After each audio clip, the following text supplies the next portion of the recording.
So thank you again. Good evening, everybody. For those of you who don't know me and have been to a webinar before, met me before, I'm Laura Piercy. I'm one of the associate directors of LSWAP. And part of my role is around pathways, around careers, around higher education, around what students do when they leave us, which is why I am running this series of webinars in this half term. I do others through the year on things like student finance, on Oxbridge, on medicine, on lots of different things. But I'm doing for this half term. We've done one on the Unifrog platform for schools that use Unifrog. We're doing this one today, which is our big UCAS webinar, our sort of more our big in detail UCAS webinar, and then I've also got a couple more coming up next month for more for year 13 parents, clearing for year 13 parents. There's also one on apprenticeships for year 12 and 13, but all the details will be in the SWAT bulletin. So I'm going to run through the presentation today. As I've said, this is quite long. It's quite detailed. This is being recorded. I can also send you the slides. I don't expect anybody to remember everything I've talked about tonight. So you can either watch it back or if you want to email me, I'll put my email address in the chat later. It's also at the end of the presentation and I can just send the slides over to you. At the bottom of your screen, there is a little Q&A box with a question mark in a speech bubble. If you have got any questions during the presentation, please do type them in there, but I won't be looking at them until I've got to the end, and then I'll answer any questions that you have. So thank you again, and we will get going.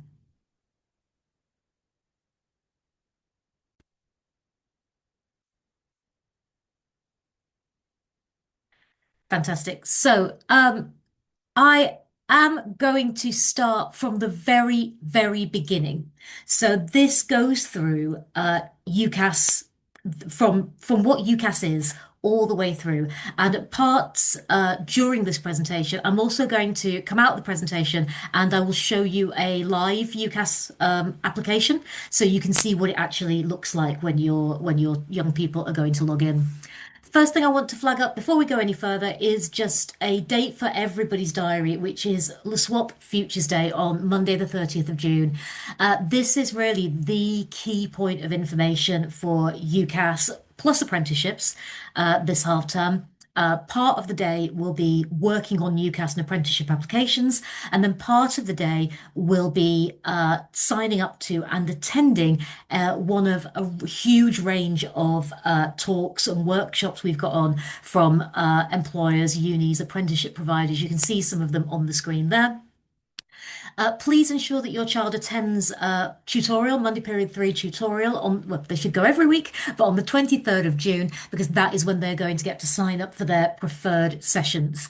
And then the following week is Futures Day when they will actually attend. So please do make a note of that one. And again, before we get into this year, just a little picture for you of what university applications at LSWAP actually look like. These are just for Ackland Burley, because obviously if we look at all four schools, we've got an awful lot. But just to give you a snapshot of one of the schools, at Ackland Burley this year, so this current year 13, we had 109 applications from year 13s to 104 universities. So a third of the universities in the country received an application from an Ackland Burley student. They are very lucky. We have had offers from universities all the way from here in London, Imperial, LSE, UCL, King's, all the way up to Glasgow and St Andrews, via Durham, via Yorkshire, via Manchester, and then all the way over to Belfast, down to Cardiff, and back again. So our students really apply for a huge range of universities, and you'll see lots of really prestigious names up there as well that we've had offers from. So we really have this brilliant opportunity and offer for all students at the swap. Some more key dates for your diary then. So we will talk again. I'm going to go into all this in detail, but just the snapshot of the dates. The first important date is the deadline for courses, all courses at Oxford and Cambridge, or all courses in medicine, dentistry, and veterinary. Now, that doesn't affect a huge group of students, but it does affect a key group of students. Those students are often called early entry students because the deadline is earlier. And that deadline this year, as it usually is the 15th of October. So as you can imagine, those students have got to get their UCAS applications done and dusted by the time we come back in September, realistically, or we can't get them off in checked and off in time. For all other undergraduate courses, the deadline is Wednesday, the 14th of January. And I know that sounds like it's absolutely ages away, but we will get to the end of this term before you know it. Then it's summer, then we come back, we have mock exams, and then it's Christmas holidays, and then the deadline is on us. So it does happen very quickly. That deadline is a slightly awkward one for us because of the those Christmas holidays. It's only 7 days, 7 working days after we come back, so we just don't have time to do very much UCAS checking in those 7 days because we have so many applicants. So that means our swap deadline, the really important deadline, is Friday the 5th of December because that will mean that we can actually get those applications looked at and looked at properly. Art foundation courses and conservatoire courses vary depending on the university and the college, so students should check those themselves and check with their teachers. From the very top, then, lots of you will be familiar with UCAS. Lots of you may have used UCAS, but lots of people aren't, or it was, or like me, it was ages ago, and you can't remember. So, just a brief overview. UCAS is a centralized service. So, any student who wants to apply to an undergraduate course at a university in the UK applies through UCAS. Nearly every undergraduate degree in the UK runs through UCAS.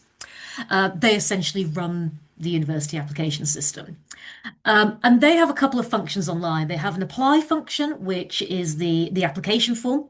And then they have a track function, which students use to, unsurprisingly, track that application. We can also see that at school. So when a young person connects their UCAS application to their base school, the UCAS coordinator and the tutors at that school can see what they've done on their application. They can see how far they've got with it. They can see what they've still got to do, and we can monitor that. And then it's actually us that presses the final button to send that application to UCAS. So the student finishes it all off, they submit it to us, we check it, and then we send it to UCAS, which is the other reason for the slightly earlier deadline. UCAS does have a cost. It costs £28.95. That's the application cost through UCAS. And that allows you to apply for up to 5 courses. If a young person receives bursary, a student bursary, or they receive free school meals, UCAS is free and there is no fee. But for all other students, there is the fee to pay. You pay that when you submit your application and you only pay it once. So if we find mistakes with it and we send it backwards and forwards, that doesn't matter. You pay once and that's the payment done. So a quick look then at the application process at a glance. So first thing students do is they set up an account with UCAS. Most of them have already done this. If they went to UCAS Discovery with us in March, they've already got an account with us. So with UCAS, so that should be fine for them. If they haven't, it's very quick and easy to set up, and their tutor will show them how to do it. Each school will then have a buzzword. So Ackland Burley's is Burley 2026. It's usually something very creative like that. And then they use that to attach their application to the school so we can monitor it. They then enter all their general and admin info. So this is things like their name and where they live and their email address and all that kind of stuff. We will be helping them and guiding them through that. So tutors have a step-by-step guide to work with students to do each section of UCAS. They enter all their qualifications. So that's any qualifications they've already done. So like GCSEs usually, and any qualifications they are currently doing. So any T levels, A levels, BTECs and so on that they're currently studying. They pick up to 5 courses or universities. They add their personal statement. They pay unless they're entitled to free school meals, in which case they don't have to pay. We then get a notification. We enter their predicted grades and we enter an academic reference for each student. That application goes to UCAS, and then each university individually reviews the application and makes their decision about whether they will or won't offer that student a place on the course they've applied for. Only the university can't see the other universities that it's been sent to. So the admissions department get the application, they can't see any others. So students don't need to worry about putting it in a particular order or anything like that. They only see that one, the one thing, the one application. What do we do then? What is our role? So the tutor probably has the most important role in the whole of the UCAS process because they are the person who oversees the application. They deliver sessions in the Monday tutorial time in period 3 and in short tutorials through the week. They advise on choices, they give feedback on personal statements, and they put together the reference from the information they're given by subject teachers. The subject teachers themselves write an individual subject-specific academic reference for every student who does that subject. So the references are very, very personal. They provide predicted grades, and subject tutors can also help with things like portfolio preparation if it's an art student, interview preparation perhaps, things like that. And then the head of year or director of learning or the UCAS coordinator, they are sometimes the same person. Our role is more of an advisory role. They also review the overall application, so they check the overall thing for any errors. It's very easy to make minor mistakes on the application form. You're ticking the wrong drop down and things like that, so we do our best to check them. They review the personal statement, they review the reference, and then ultimately they are the person that presses the button to send that application off to UCAS. So, what does the UCAS application look like? I'll go through this and then I'll switch off the presentation and I'll actually show it to you because that's the easiest way to see. Um, the admin bits are the bits to do first. These are really straightforward. Honestly, students can do this in about 15 minutes because it really is just very basic information about who they are and how to contact them and where they live, things like that. Once they've done that, two new sections will open up, and these are diversity and inclusion and more about you. And you can't see those until you've done the admin part, so don't worry if they log on and they can't see these. These sections allow the student to tell the university about things like their ethnicity, their religion, their sexuality, and also things like their parental education. So whether or not their parents have been to university, parents' occupational background, and if they've been in care. And then the more about you section allows them to explain any physical or mental health conditions, if they've got any caring responsibilities, if they receive free school meals, things like that. There's not a lot of space to write in there. It's really very, very brief bits of information, but the opportunity is there. This is all optional, but we strongly advise that this information is disclosed to UCAS. It cannot prejudice the application in any way. GDPR rules apply about all of this as well. There's the link to that later in the presentation if you want to read it. So this information is only going to very specific places, but it can help the universities to offer that student more support when they get there. And some factors, such as being in receipt of free school meals or a parent not having been to university, can occasionally lead to contextual offers. So it is definitely worth giving that information if the student is happy to do so. We then come on to the education section, which is a little bit awkward, but once you get the hang of it, it's fine. The important thing is that students need to enter all the qualifications that they've done already, along with the exam board and the grade. So that usually means they need to find their GCSE certificates. So if they can't find them now. If they've done a qualification more than once, they need to enter the most recent and the best grade. And then they need to enter any qualifications they're currently doing. They don't put a grade in for those because they don't have them yet, but they put the qualifications in. And the slightly awkward thing for us, because of the nature of LeSwap, is that they don't put the qualifications under LeSwap. They put them under the school that they study at. So that might mean they have to enter 3 different schools with an A level, for example, under each school. That will all be explained, as we said on Futures Day. It will be explained by the tutor and they will be shown how to do it. It is straightforward once they get the hang of it. It can just be a little bit fiddly to put all these little bits of information in. The last sections to be completed are the choices, so where they want to go, and the personal statement. The summer break, what's coming up now, is the ideal time to research, to visit, to make shortlists, to do supercurricular and extracurricular stuff. They should be using that time well to be drafting and working towards their you getting appropriate things to go in their personal statement. And if the student is early entry, so as I said at the top of the presentation, Oxbridge Medicine, Dentistry, Veterinary, that's all got to be done over summer because we have hardly any time. I don't think it's even 5 weeks when we get back to turn the whole thing, to check it all, give feedback on the personal statement, and turn the whole thing around. So if you have an early entry young person, please make sure that they know that. Okay, so I'm just going to stop the share for the minute. And I'm going to show you the UCAS, what UCAS looks like. Because even if you have done UCAS, like I did UCAS a long time ago, and it absolutely didn't look like this. It looked like a piece of A4 paper that I had to write on. So, so things have changed a lot. So when they log in, this is what they will get in their UCAS hub. Just as a little note, the UCAS hub is way more than just an application. It's loads of other things. There's lots of guides to careers, there's course searches, there's apprenticeship searches, there's all sorts on here. But today we're just looking at the application bit. So when they log in, this is what they'll get. If they go to their application,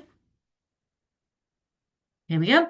At the minute, you can see I'm not a very good student. I haven't done anything because this is a brand new dummy application that I've set up. So the first thing they will do is scroll all the way down to this profile section. And these are the bits that I keep calling the admin bits. So these are the easy things to fill in. So they click on start this section. They give their title, their name. It's already been populated from the information they gave when they set up.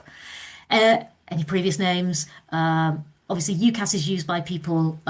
It's not just used by sixth form students; it's used by mature students as well. So there will be some questions here that aren't really very relevant to most 17-year-olds, but they are there. Date of birth, gender, all those kind of things. And then at the end, once it's finished, they must tick it to say that they finished it and click save. They can save at any point. They don't have to finish it all in one go, and they can keep going backwards and forwards to do different bits. Uh, they can either go back to the application overview to go to the next section, or just click next on the bit down the side. And here we go: country of birth, nationality, all these different informations. Anything with a red star is, as you'd expect, compulsory. Anything without a red star, they don't need to fill in. And then address, contact details, and so on. As you can see here, those sections that I talked about, the more about you section and the other supporting information, those information sections, they're not there yet because, as I said, you have to have filled all this admin stuff in to unlock those. They don't come up until later on. Once they've done those, they should then do the experience section, education and employment. Education, they click to add their school. It will ask them if they want to add their linked school, first of all, and it will automatically populate that. Start date and end date, and then they can start to add qualifications. So let's just say there we're going to finish 08 2026. We started 09 2024. Studied in person. Save and add qualification. And then what they should get is a short list here of some of the the main qualifications. So A levels, BTEC, GCSE all come up. We've also got an extra few here like core maths because they're done at the swap schools. This might look different depending on the school that they're based at. T levels are also there, and they can click on here and then add the ones that they are studying, for example. There we go. At the bottom, employment isn't really relevant to our students. It's way more important for mature students, an employment history for people going back to uni or who've actually had a career. But if they've had a part-time job, they want to put it in, there's no harm in putting it in there. And then finally, the personal statement. I'm going to talk a bit about personal statements later, so I won't talk loads about it now, but the personal statement goes in here. There are some changes to personal statements for this year, which again, I'm going to talk about in a little in a few minutes. And just to draw attention to this, because again, I'm going to talk about it later, UCAS will carry out checks to verify that what you submit is original, so personal statements must be your own work. And then finally, the big, massive button that you can't miss is when you add the university and the course that you want to apply for. As you do it, it ticks along up here and fills in, and it won't let you press that button, the review and submit button, until you've done it all. So it won't let you send a half-finished application.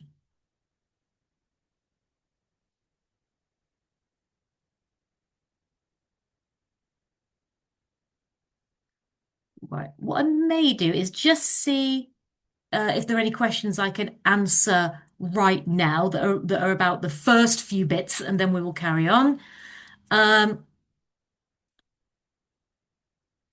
uh, Questions about the about applicants' background and parents' uni background.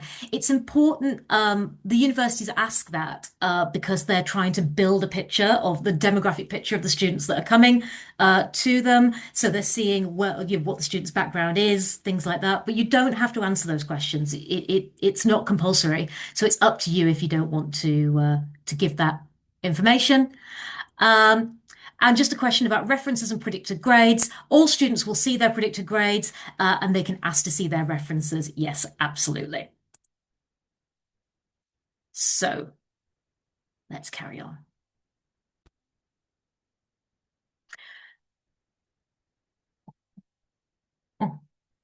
So choosing the right course. It is, as you will know, and as students know, it's really important that they choose the right courses from the beginning, because it's really, really difficult to change things once the application's been sent. Once it goes to UCAS, the application gets essentially locked, and it's really hard to make changes to it. So they should really get it right the first time.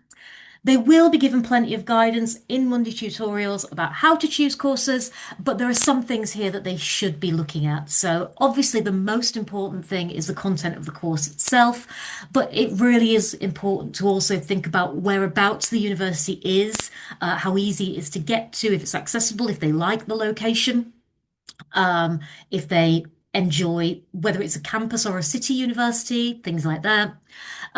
Important to some people as well is things like league table rankings. They do all use different criteria, but they can be worth a look.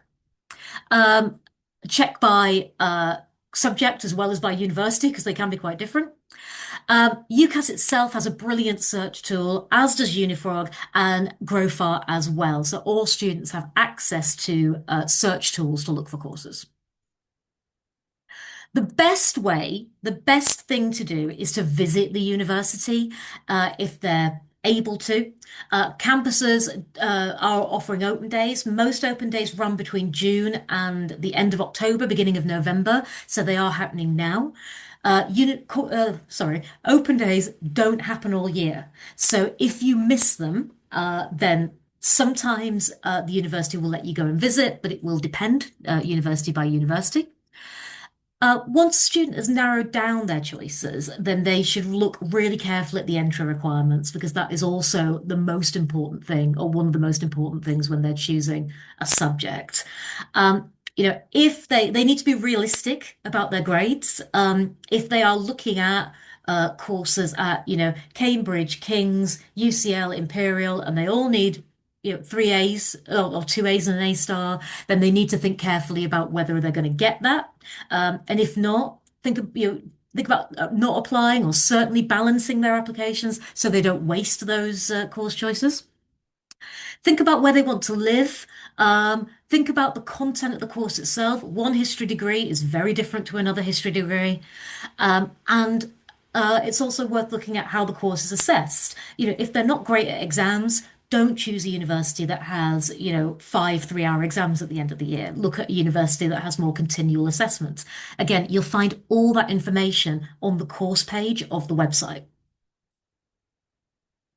If the thinking about if the course links to what they want to do in the future, if they're not sure, it can be worth doing a more general degree. So something like a subject-based degree, biology, English, history, as I've just said, that will keep their options open for the future rather than narrowing down to something really specific. And the final question, do they actually enjoy this? Because 3 years is a long time to be studying the same subject, and they should really choose something that they like. So once they've answered those questions, we recommend that they choose two aspirational courses, which are at or slightly above where their predicted grades fall. Two safe courses, which are bang on or maybe one grade under their predicted grades, and a backup course that is a little bit below. So then they've got the full range.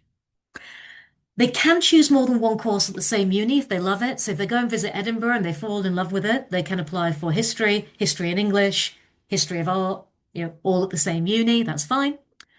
They should not choose five courses, as I said, that need three A-star grades. They shouldn't also choose five courses that need three D or E grades. It should be spread out where possible. And sometimes a university will list their entry criteria as points instead of grades. So sometimes it will say distinction merit at BTEC and B at A level. Sometimes it will say three Bs at A level. Sometimes it will say 120 UCAS points, which can be a bit confusing to people who aren't familiar with it. But UCAS does have a tariff calculator that you can go to. And if you put the grades in, it will tell you what the points are so you can work it out. And it's here. So that's what the grades are equivalent to. Sometimes it's grades, sometimes it's points.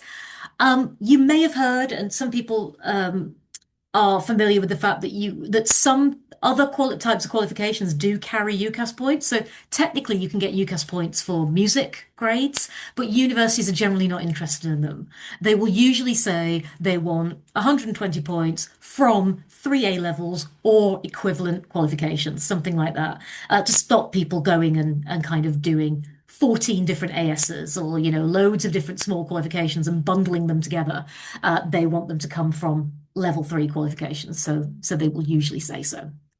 Things like high grade music qualifications are really good for other reasons, but they're not good for UCAS points. So example course choices then. So this student is predicted BBB at A level. So we would recommend they go for two courses at kind of ABB-ish, maybe even AAB if they love the course. Two courses at BBB, and then a backup course that's around BBC or even down to BCC. They also need to check the specific criteria for that course because some universities ask for things as well as A level or BTEC or whatever grades. Sometimes they will say you must have an A level in biology. So we want three Bs, one of which to be A level biology. If you don't have that, don't apply. Sometimes they will say we want AAB, what A to be in A level maths, and they will be specific about the grades that they need. Sometimes they want GCSEs. So they will say we want ABB and we want a 6 in English language and a 6 in maths at GCSE. Sometimes they will have admissions tests. Sometimes they will ask for an interview or audition. Sometimes they will ask for a portfolio. I'll give you a little bit more info on that in a couple of minutes. And here we have the same sort of, same example, but with a mixed qualification student. So a student doing a BTEC diploma and an A level. This student predicted distinction merit at BTEC and C at A level. So that comes out as 112 points in total. So we would suggest they go for two courses at around 120, two at around 112, and one at around 96 to 104 to make sure that their back is covered. So as well, as I said, entry requirements are not just grades. There are other things that universities might ask for, and these are some of the more common ones. So some courses require an interview. Pretty much any course at Oxbridge, nearly all allied health courses, so things like midwifery, radiography, and so forth, require an interview. Um, what will happen there is a student will be offered an interview. They will be emailed and it will be sent through UCAS track, and they will have to book that, go online and book that interview in. Interviews can be in person or they can be online. Some courses will require an audition, very common for performing arts or music courses. Auditions often have an associated cost, unfortunately. And again, you book them online.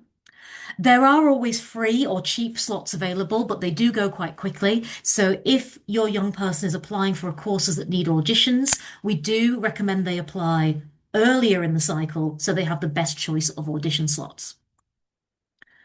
Some courses require a portfolio to be submitted, usually things like art, architecture. The uni will email you instructions on how to do that. There's usually a portal that you upload things to.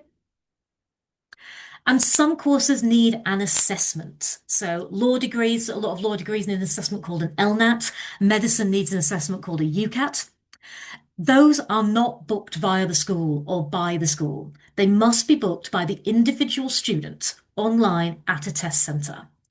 And the place to get the information about that is on the course page of the university's website. So under entry requirements, it will very clearly say if they need to complete an assessment. Lots of these assessments, some of these assessments have a cost. The Oxbridge ones don't actually, but lots of the other ones do. But there are often bursaries or exceptions for free school meal students. So again, do look into that. Or if you're not sure, please ask us. This can be confusing for students. They can miss this, but we don't automatically know if obviously if a student is applying for a course with any of these conditions, because there are over 300 universities offering tens of thousands of courses, and we don't know the criteria, the admissions and requirements for those courses. So they must tell us, and they must check those entry requirements. Tell us as soon as possible, and we will help however we can. When they are looking at the type of degree, then just to clarify that that they are going to be looking at undergraduate degrees. First degrees are undergraduate degrees. Most degrees fall into two categories. They're either a Bachelor of Arts, if it's a humanities or arts or similar subject, or a Bachelor of Science, if it's a STEM subject. Some, like psychology, can be both, depending on the course content, which is why it's really important to look at the course content, because BA psychology and BSc psychology will be quite different. There are some specialist degrees, though, that are different. So things like an M.Pharm, which is pharmacy, or a BEng engineering, or MBBS, which is medicine. Most undergraduate degrees are 3 years long. That's the standard time. But some, like medicine, do take significantly longer. And as a very broad clue, if it's got an M instead of a B at the front, it takes at least 4 years. So check how long it takes, because obviously each year needs to be paid for and needs to be financed. So it's better to know before you set off. Probably obviously the most common type of 4 year degrees. Probably a lot of the swap students do degrees with a foundation year, which instead of being a 3 year degree, it's a 4 year degree. You might see when you do your course search, you might see courses being offered with a foundation year. So you could see art and design, and then art and design with foundation. Same department, same university. But the foundation one will have lower entry requirements and will be 4 years. So whereas a standard degree in inverted commas might ask for 120 UCAS points, a foundation might ask for 80 or even 64. That's because these degrees are exactly the same as a standard degree. The content is the same, the teaching is the same. You just do an extra year at the beginning, like a year zero, a prep year. And most types of degrees can be done with a foundation, including medicine. So even really your really competitive degrees, Oxford and Cambridge both offer foundation years as well.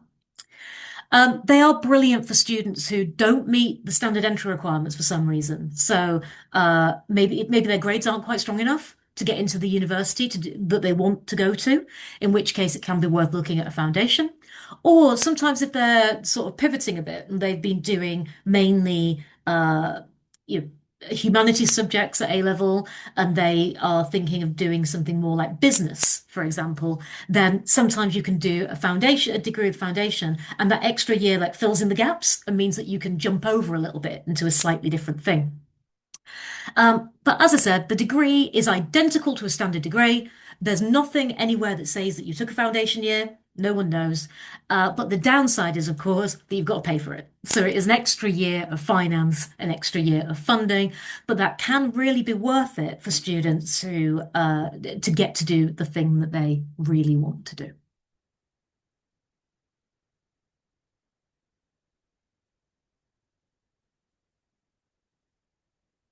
Final type then, just to come back again to the top of the presentation.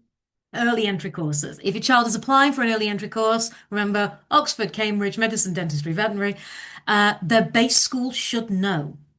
If your child is thinking that now they might just decide to apply for one of these things, it's absolutely key that they let their tutor and their head of year know now, because we need to prep them because that deadline is so much earlier. If they come in September and say that they've decided they want to do an early entry course, it might not be possible because the deadline for assessment registration will have passed in some cases, or we may just not be able to get them ready enough in time. So we might have to say no. So we have to know this side of summer.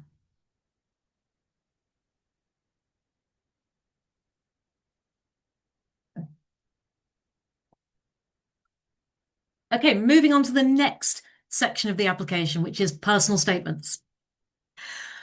Personal statements cause so much woe and so much stress, and they really shouldn't. It is just an A4 piece of paper that says why you want to go to why you want to study that course, and why you're going to be good at it. That's it. It's nothing to worry about. But young people do get really, really concerned about them. Things to remember are it's an academic document, so the vast majority should be focused on their academic skills. So what they've learned in the subject that they want to do, or the subject most similar to what they want to do, how they can evidence that and how they're good at it, and what they've done outside of school that's helped them to get better at it. So books they've read, podcasts they've listened to, a lecture that they've been to, what we call supercurricular learning. The exception to this is what we sometimes call care-related courses. So these are things like healthcare, so nursing and midwifery, medicine, where there should be more emphasis on work experience. But again, those students will be guided by their tutor. The statement should also show that you're literate, that you can communicate well. You can put in things like extracurricular, but it's got to be relevant. And we give loads of support with this. Lots of examples, lots of support Monday period 3, lots of feedback. We do a lot of work on personal statements. Um, Some of you may have heard there was a bit of a hoo-ha about this when it was announced last year, and it seems to have died down a little bit now. But personal statements have been changed. This is the first year of the new style personal statement, and there was a bit of a kerfuffle in the press last year, which was UCAS are getting rid of personal statements, and that's absolutely not true. There is still a personal statement, for better or worse. Um, in previous years, so up to this year, the statement has been one continual piece of text. So you've just got a blank box, 4,000 characters right in it. What's changed this year? It's still the same length, it's still the same 4,000 characters, but it's been split into 3 different boxes. The first box is, why do you want to study this? The second box is, how have your current qualifications helped you to prepare for this? And the third box is, what else have you done to prepare? So very, very similar to what we have always done in terms of personal statement guidance. In fact, if you look at our you wouldn't have access to them, but if you did look at our personal statement planning sheet from last year for the old personal statement, it was split into 3 boxes that looked very much like this. So for the swap students, there really isn't any change. The aim of it is to make it a bit easier for students, to make it a bit more digestible and a bit more focused, which we hope it does. Again, loads of guidance, Monday period 3, loads of guidance, Futures Day. Uh, Something that we're dealing with increasingly not just in personal statements, but in work submission across different subjects, is the use of AI. Um, so just to be known for now, and this again will be it is being communicated with students very clearly that UCAS does make use of similarity checkers. You've already seen the statement on the UCAS website. We are very good, very straightforward generative AI statements are very easy to spot. But if you type into, Chat GPT, write me a statement for an English literature degree, my favorite novel is, say my favorite novel's Jane Eyre, then we will spot it from a mile off because they create very similar personal statements. For just so you know, and again, students will know as well, if we strongly suspect through use of our own professional judgment or through AI checking software that a statement has been composed using generative AI, we will ask for that statement to be rewritten. And this is for two reasons. It's firstly to secure a successful outcome for the student. And secondly, because the writing of the statement is important in itself. It's an important process to go through to actually sit and think about those questions and really think about why you want to do this course and what skills you've got and what extra reading you've done. That is key. So we need students to go through that process in order to make sure they're choosing the right degrees. Just a little screenshot there of something that I saw a couple of times, or we've seen a couple of times across the SWAT this year. Students being rejected at application stage because their personal statements aren't good enough. And in some cases, they were statements that we suspected of having used generative AI. So that is where we are at the minute. There will be a full SWAT policy on AI by the start of the next year, but this is where we stand at the moment.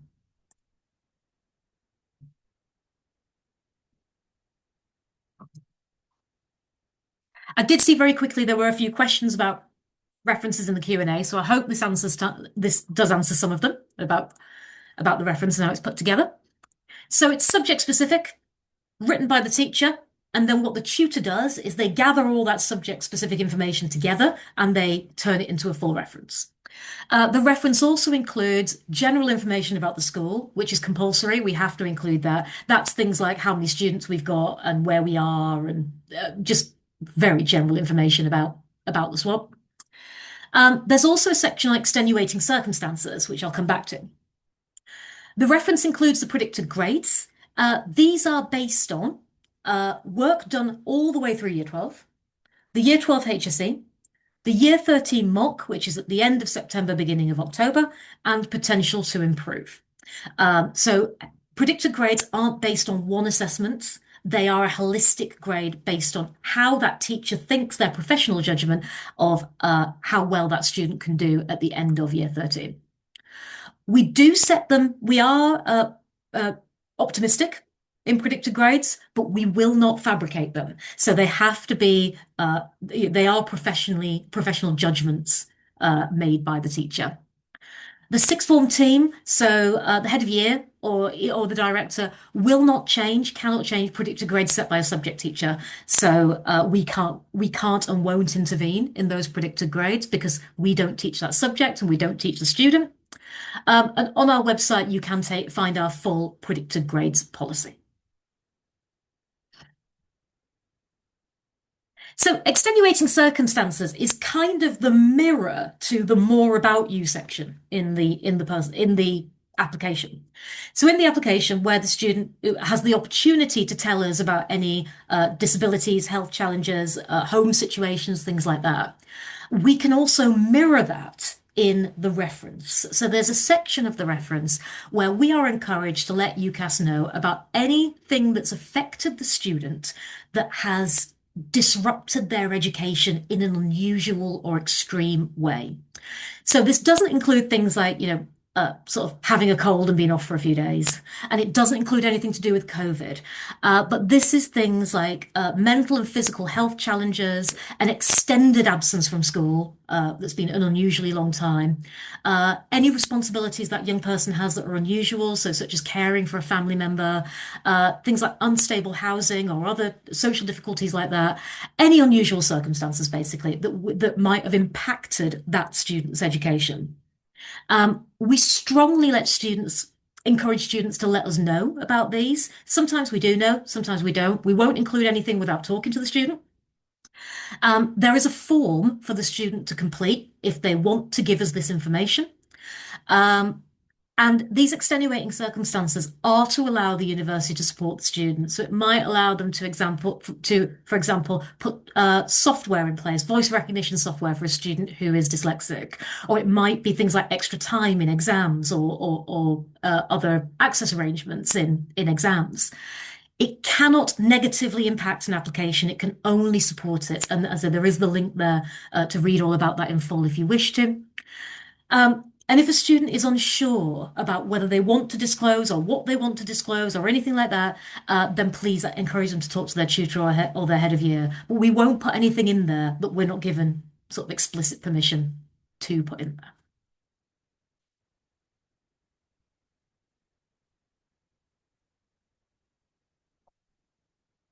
Coming towards the end of the UCAS journey, talking about getting offers.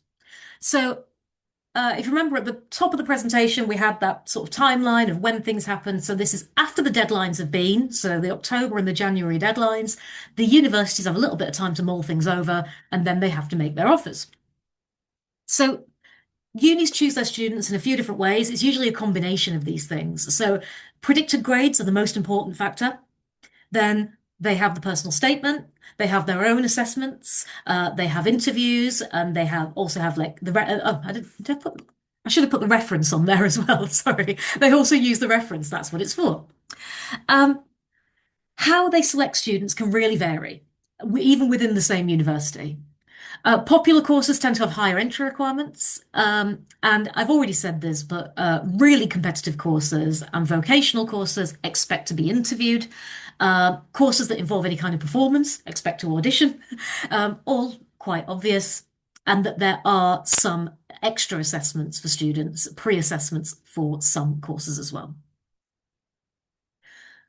Students can get their offers at any point from when they submit their application. So if they submit their application on the for the October deadline, for example, they might very well get offers.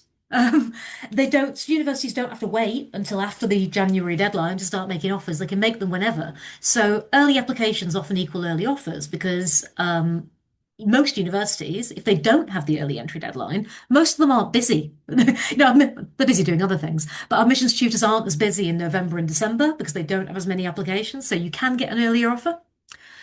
Most offers are made before the end of March, and students need to respond to those and either accept them or decline them at the beginning of June. So there's quite a long time to think about it. There are two types of offers. There is a conditional offer, which makes up the vast majority of offers. And this is you will have a place if you get these grades or these UCAS points. And there is also an unconditional offer, which is an offer of a place regardless of grade outcome. As I said earlier as well, you could also get an invitation to interview or request for a portfolio. And in some cases, you might get an offer for an alternative course. So you might have a response that says, you don't quite meet the entry requirements for this, but we'd like to offer you this instead. And that's up to the student, of course, if they want to take it. Once all the offers are in, so they've applied for up to five, they can get up to five offers. They then need to choose a firm and an insurance from those five. They can only pick two. The firm is where they really want to go, the first main best choice. The insurance is the backup. And so the insurance should be the lower offer of the two, because if they don't get into their firm, the insurance will kick in. And they can't swap back and forth between the two, so they have to be certain. Likewise, the other offers, say they've got five offers, the other three that they decline, they can't get them back. So they have to be confident when they choose a firm and insurance. I am very wary of unconditional offers. I think a lot of the time the universities do them for their own purposes, not for the students. So we do recommend that students look at them very carefully and don't choose them as an easy option because they won't get an insurance choice. So if they choose an unconditional, they're going there regardless.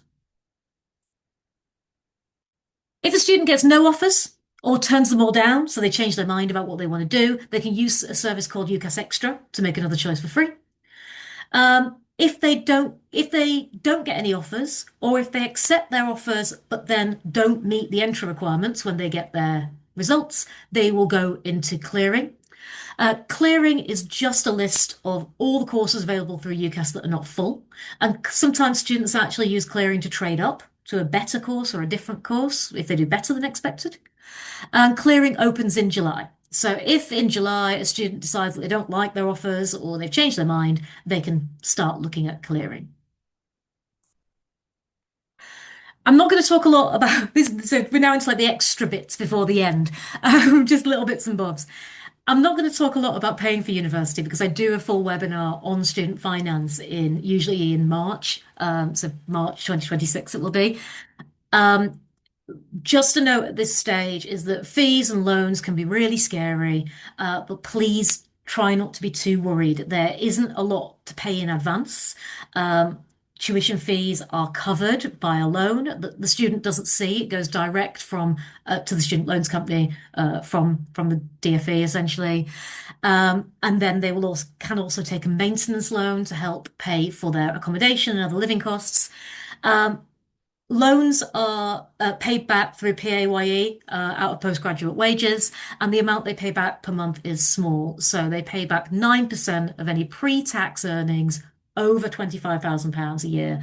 So, for example, a student earning £30,000 a year pays about £38 a month. So it's not a huge burden per month. Obviously, the more you earn, the more you pay back. It's written off after 30 years if you haven't paid it all back. The deadline for applying for student finance is always May. It's the same every year, and students can apply before they get their offers, but we recommend they wait if they can, because where they live can affect how much they get. So if they study in London, you get more loan if you live in London because it's more expensive. You get less loan if you live at home because you're living at home. So it can affect it, but more on that next year.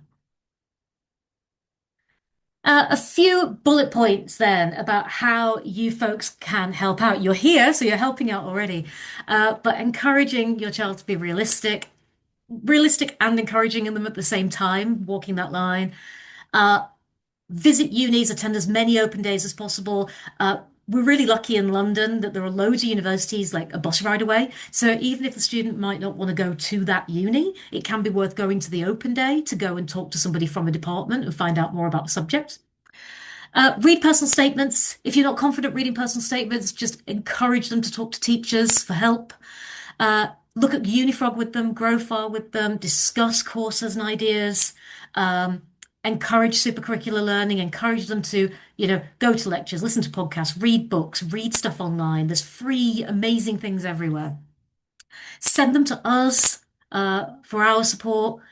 Please make sure that they come to tutorials, to personal development sessions, to Futures Day. It is core curriculum. It is so important. And if they miss these early bits where we're showing them how to do these things, it's really hard for them to catch up. And finally, know the deadlines and remind them. Stick them on the fridge or in your calendar or wherever else. There's some useful links here, which if you do request the slides, obviously you'll be able to follow.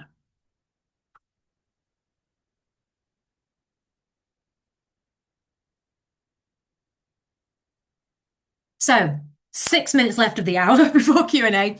I'm going to try and get through this last little bit, which is short.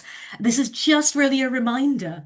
They don't have to go to university if they don't want to, and they certainly don't have to go straight to university. And there's plenty of other things to do. We have about 85% of LaSwap students apply to uni, about 75% go. So it really does dominate our talking about pathways. But that's not the picture across the country, and it's not the picture everywhere. It's not the picture in every school. University isn't the only choice. We have lots of art students who go on to do Art Foundation at college. Art Foundation is the foundation year that I talked about earlier in the presentation. Art Foundation is a standalone foundation year, not connected to a degree. Loads of our students do that in preparation for an art degree. They have a brilliant time. They then either apply for university or go off and do something else. We've got some students who go and do another kind of level three course or another kind of college course. We had a student who did applied science with us who went to Capel Manor to do a diploma in veterinary science because she wanted to do veterinary nursing at uni. We've got a student in year 13 this year who's going to do catering. We had someone who went to do catering last year. And the one that people talk about a lot is apprenticeships. Now, this is going to be a super whistle stop tour through apprenticeships because I am doing a full apprenticeship webinar on the 16th of July, which will go into the ins and outs of what they are and applying and all that kind of stuff. But just for now, they are a combination of work and study. They are full-time, Monday to Friday. It is basically a job with a part-time qualification attached to it. They are available in a huge range of sectors, not just more traditional sectors that sometimes we associate with apprenticeships. You know, sometimes we associate construction or plumbing or hair and beauty, but actually the majority of apprenticeships now are in things like engineering, accountancy, business management, high level administration, project management, things like that. The government website here has loads of information and links to all the available apprenticeships at any one time, so they can be searched. And there's also an apprenticeship search on UCAS and on Unifrog. Oh, I don't know why that's done that. Um, Degree level apprenticeships, which are the biggies that people talk about loads because that's where you study a degree alongside working, and that degree doesn't cost you anything. So you get paid and there's no tuition fees to pay. Happy days. They're amazing, but only if you're ready for full-time intensive work and study straight away at 18. There are lower level apprenticeships that are usually 12 to 18 months. They are more common and more popular. You can go to uni after you've done a level three or four apprenticeship, or you can do another apprenticeship, or you can go to work. It is worth bearing in mind that some sectors have hardly any apprenticeships. So media and the arts in particular, very, very low levels of apprenticeships compared to other sectors like the ones I talked about before. And some apprenticeships are super competitive. Now, all degree level apprenticeships are really competitive, but the most competitive degree apprenticeships are far harder to get a place at than Oxbridge, for example, because there's often just one or maybe two places. So it is a bit of trial and error applying for apprenticeships. Quite common, and I think especially in the past few years, I've seen a big increase in students deferring applications. So they want to go to uni, but they don't want to go now. They want a year out, and they want to go after a gap year. So if that is your young person, we do recommend that they apply now. They put their UCAS application in now, but instead of selecting 2026 entry, they select 2027. That way, it goes through UCAS in the same way. They will get their offers at the same time, but they will hold that offer for a year. So that offer is guaranteed, essentially, once they've got their results and once it's confirmed. If they change their mind during their gap year, so say they've applied for psychology at Manchester and they've got in, but during their gap year they decide they want to do geology instead, they can just ring up the uni and say, thanks, but no thanks, I've changed my mind. And then they can start a new UCAS application if they want to. So there's no downsides really to a deferred application, unless you've no idea what you want to do, in which case you can wait and just apply during the gap year if you want to. So once you've left school, but during the gap year. Some degree courses won't let you defer, so check that. It's really quite common with maths. Medicine very rarely lets you defer, a few others. Um, as I've said, if they want to take a gap year and they don't know what they want, part of taking the gap year is because they don't know what they want to do, they can, during that gap year, choose to apply to UCAS then. So wait now.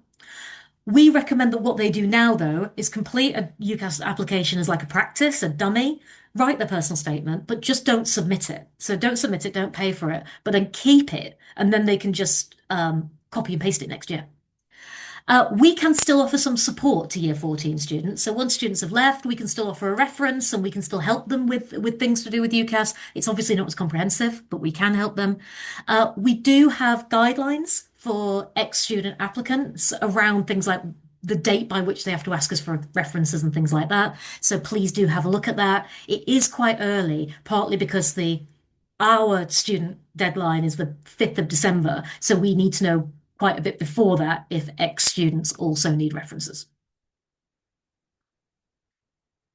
So, um, a list at the end of your of my email address, the email addresses of your heads of year for each LeSwap school, and just the links to the website and some other bits at the end. The staff and the contact us pages on the LeSwap website also have our email addresses on. So if you're ever not sure how to get in touch with us, then the general LeSwap info at address is there. And our email addresses are there, and the Director of Learning email addresses are also there.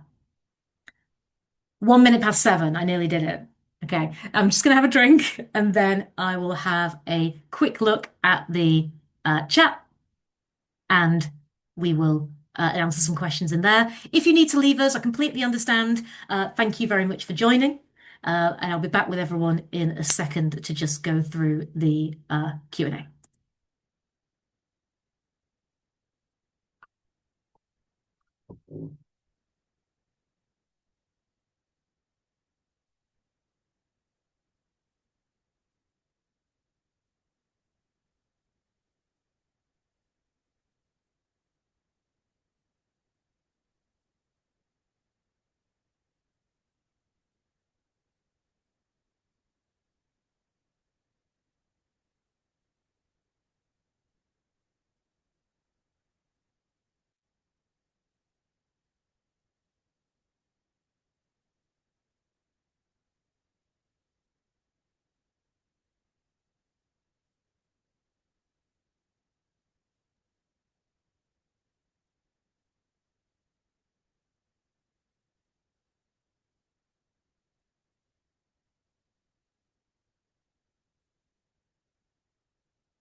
Hello, I am back. So I'm going to work from the top of the questions. Some of them I think have already been answered. Some of them are very specific. Where there are questions that really specifically relate to an individual student, I'm not going to answer them here. I would ask you to drop me an email, and I will do what I can to answer that in a different format. So the first question is about bursaries. The best thing to do with bursaries is to contact your head of year. And if to find out if your young person is eligible for a bursary. There is also a page on our website under the parents tab at the top of the website. There's a page about bursaries and a link to Camden Council, and you can check your own eligibility there and see if a student is eligible for a sixth form bursary. I very briefly talked about this one earlier, but references and predicted grades. Students see their predicted grades. Predicted grades are sent home and they can request to see their reference. Absolutely. A couple of questions about open days and visiting unis. Open days are happening now. So some of them, they sort of start at the last week of May. Usually they run through June and into July. And then there's usually another kind of chunk of them around October and November. So students should be looking now to book in and visit the unis that they want to visit. A few questions about personal statements. So, if you're applying for different courses at different universities, does that make writing a personal statement more difficult? So what we suggest, you're right in that one personal statement goes to all 5 unis, all 5 courses. So students should never mention the universities by name in their personal statement. It's more general than that.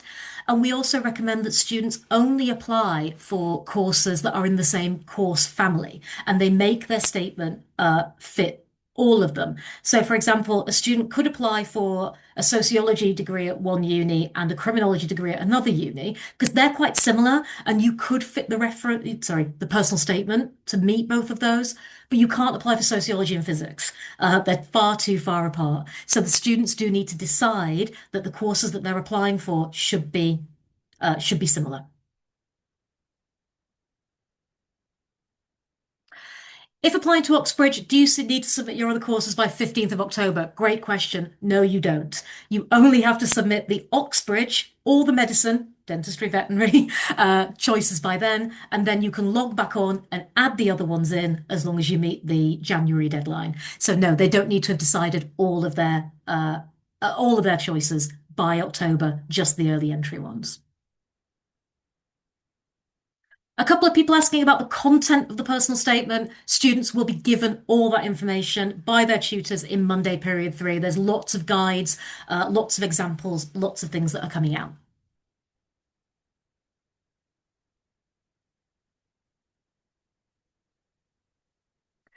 In terms of predicted grades, students will find that will get their final predicted grade. So the one that is going on the UCAS application, that will be after the mock exams at the beginning of year 13. For early entry students, obviously they won't have done we won't have the grades back for those by the time their applications have to be sent. So their predicted grades, they will know them at the start of September.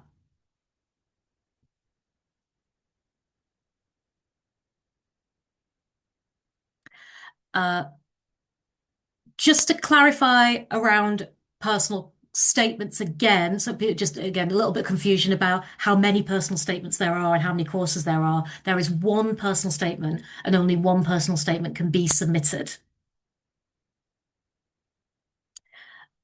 In terms of offers, all offers are made electronically. They will come through the UCAS portal and they will also come via email to whatever email address the student has put on their UCAS application. So please make sure it's an email address that they check regularly. They might get bits and bobs through the post, but it's more likely to be flyers and stuff. Or it might be a duplicate of an offer, but they will never just get an offer through the mail. Also on accepting offers, so students should wait until they have all of their offers before they choose. So in most cases, they should wait to hear from all 5 unis until they choose their firm and insurance. In practice, that doesn't always happen. So, because in reality, of the 5 choices, most students have maybe 2 or 3 that are their best choices and 2 that they're less keen on. So sometimes if they get the offers back from the unis that they really want and they don't hear back from the unis they're not that bothered about, they will accept earlier. But best practice is to wait until they've got all those offers. Question about open days, about travel to open days. Is it worth going? Are open days worth going to, basically? I would say yes, they are. It's not just the talks or taster sessions or workshops. It's about getting a feel for that university. It's about walking around. It's about talking to students. It's about looking at the accommodation. It's about walking around the city. Because in most cases, when I went to uni open days a million years ago, I went to places I'd never been, I'd never even heard of, and got a sense of what it would be like to live there. Otherwise, for some people, the first time they go to Bath or they go to Cardiff is the first day that they, walk in and start their degree. And and that's often where we find that students don't feel they haven't made the right choice. So we do recommend, where possible, students traveling to open days of universities that they're very keen to get to. If they've got more questions about sort of subject content, as I say, one way that they can minimize that cost and that effort is to go to open days of unis that are closer. So go and see just the psychology department at an open day, say, even if you're not going to apply to Westminster, go to Westminster and go to the psychology talk, because that, and also going to as many different unis as possible is helpful because it lets you compare them. Uh, Deferred courses. If you apply now for a 2027, sorry, 2027 place, are you just as likely to be offered a place now, or are you look less favorably on? All the information we have says that there is no difference. And we do suspect in some cases that because unis want to fill their places, sometimes if they're making an offer now, they think they're guaranteed to get that student in the future. That's not necessarily a bad thing. I've never heard of a university who's discriminated based on deferred entry. And if that course doesn't want deferred entry students, they just don't accept them. So deferred entries are absolutely fine.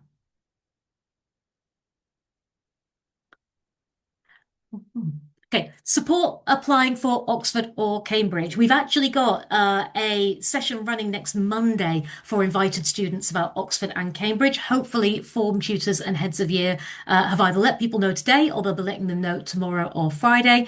We've got a couple of sessions running by the end of this term on applying for Oxbridge and on writing personal statements over summer. And we've already had a general session on applying for Oxbridge and on supercurricular study to support students preparing their presentations. And they were before the HSEs.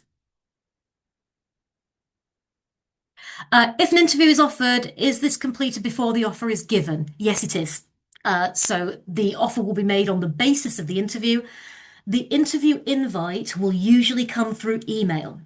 So really, that's what I said about the importance of having an email address that's checked. So on our UCAS track, if I log into my UCAS track, if I go into the individual student, I might be able to see that they've been offered an interview, but I can't see any dates. I can't see when the interview is. All I get is a little line that says, you've been invited to interview. I often don't see that until it's too late. So please keep an eye on emails and please respond really quickly. Buzzwords for the separate schools, heads of years and tutors will be giving them out in either, if they haven't given them out already, Monday coming up, I imagine, or possibly the Monday after, but imminently. For Art Foundation, question about Art Foundation. Great. So Art Foundation, do they apply directly? Yes. Art Foundation doesn't go through UCAS because it's not a degree.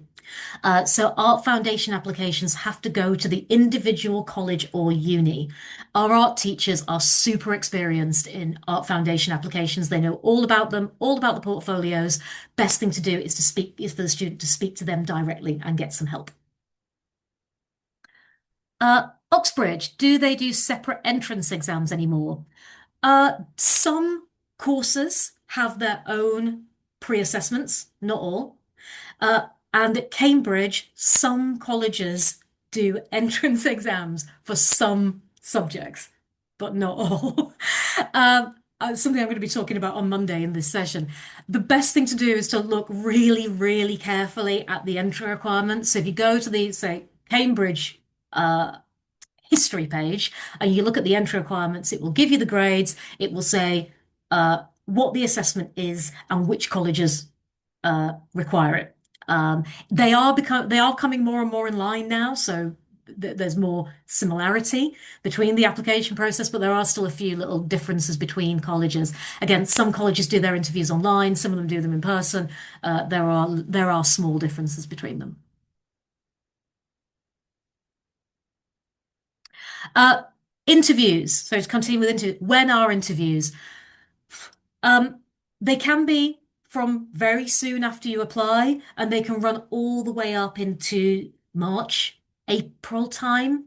So, uh, as I said, if you're applying for a course that normally needs an interview, an earlier application is better to get your interview done and out of the way.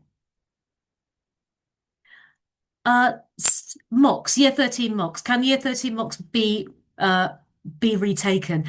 Uh, there won't be a resit session for September mocks, not a formal resit session. But as I say, assuming this is about the impact on predicted grades are holistic predicted grades. So if a student's been performing at this level all through year 12, HSE, and then they have a dud in the September mock, then it's not going to ruin their predicted grade. It is a broader picture than that. Uh, Student loans. I don't want to go to student loans loads, but do they change depending on a parent's income? They are linked to household income. So there are actually two student loans. The fees loan, which pays for your course, goes straight to the uni. That's the same. Doesn't affect income isn't a factor. It just covers the cost of the course. The maintenance loan, which is what you get to live on, does vary depending on household income.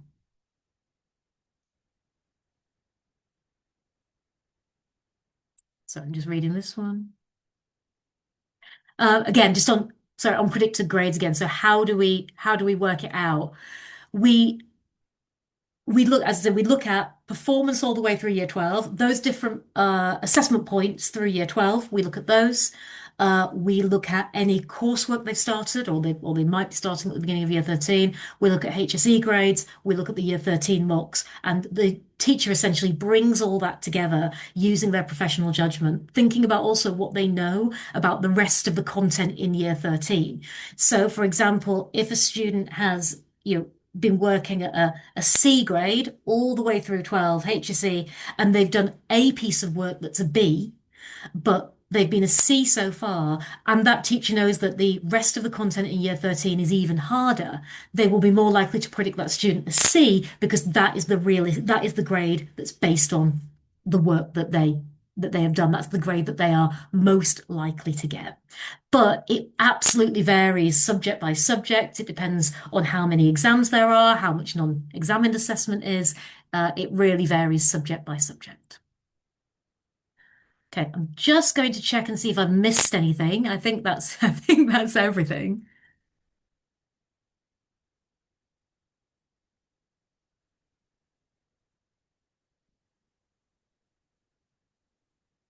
I think that is everything. Lovely. So, thank you very much, everybody, for coming. Really appreciate it. Really appreciate your questions. This recording will be on our YouTube channel. The link to that will be in the LeSwap newsletter, and it will also be in the bulletins from the four schools. But you can just find us by looking for LeSwap Consortium on YouTube. I can email you the slides if you'd like them. You can see my email address on there. Please just drop me an email, and I look forward to seeing some of you, hopefully for apprenticeships in a few weeks' time. Thank you very much. Have a lovely evening.